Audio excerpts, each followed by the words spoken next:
Hello बच्चों, यदि आप भी विज्ञान का पेपर देकर आए हैं जिसका कोड है 824 IO, तो इसका आप पेपर मिला दीजिए। आपके कौन कौन से ऑप्शन सही हैं बेटा। पहला है, निम्न में से कौन से छोटे अक्षरों को पढ़ने के लिए उपयोग में लाना चाहिए, तो पहले का बी हो जाएगा। दूसरा है, तारों का टिमटिमाना उदाहरण है बेटा। तारों का टिमटिमाना वायुमंडलीय अपवर्तन है। तीसरा, उत्तल दर्पण द्वारा अनंत पर स्थित वस्तु का प्रतिबिंब होता है। कैसा होता है? आभासी और छोटा होता है। अगला चौथा, श्वेत प्रकाश की प्रिज्म में से गुजारे जाने पर सबसे अधिक विचलन कौन सा होता है? बेटा सबसे अधिक विचलन वैसे बैगनी में होता है, लेकिन इसमें बैगनी कलर ही नहीं दिया है। तो ऐसी कंडीशन में इन चारों में से बेटा किसमें होता है? इन चारों में से नीले कलर में होता है। विब गयोर के हिसाब से जो विब गयोर होता है, विब गयोर, उसमें पहला बैगनी होता है, फिर जामुनी, फिर नीला। तो यानी नीले का सबसे ज़्यादा होता है। पांचवा, सुमेल कीजिए। ओम किसके साथ जाएगा बेटा? ओम जाएगा विद्युत प्रतिरोध के। वाट किसके साथ जाएगा? विद्युत शक्ति के। यानी पहला दूसरे के साथ, दूसरा तीसरे के साथ। तो पहला दूसरे के साथ, दूसरा तीसरे के साथ। और एम्पियर विद्युत धारा, तो तीसरा पहले के साथ। वोल्ट हम जानते हैं विभवांतर, चौथा चौथे के साथ। ए ऑप्शन बिल्कुल सही हो जाएगा। अगला क्या है बेटा?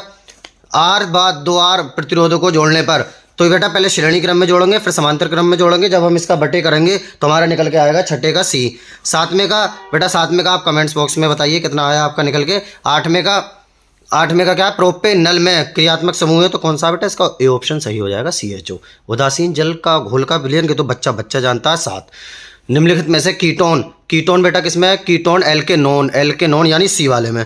तो प्लीज़ चैनल को सब्सक्राइब कर दीजिए, और अगर वीडियो को लाइक नहीं किया लाइक कर दीजिए। और आप कमेंट्स बॉक्स में ये ज़रूर बताइए आपका स्कोर कितना है और कितने आपके विकल्प सही हैं और पेपर आपको कैसा लगा।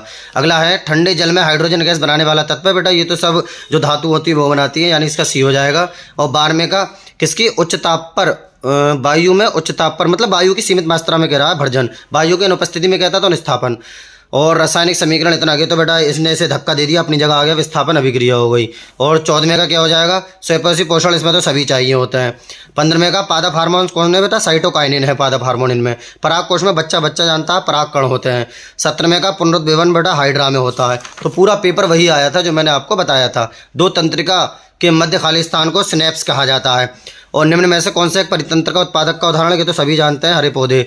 और 20वें का मंडल, एक मिनट सॉरी, उत्पादक का उदाहरण है। उत्पादक, अभिकारक, उत्पादक, इसमें शायद देख लेना बेटा, मुझे हल्का हल्का ध्यान है, जो है हरे पौधे। और 20वें का मेंडल ने प्रयोग के सभी पौधे किए थे, इनमें सभी। तो आप अपना स्कोर बताइए, आपका कितना स्कोर रहा।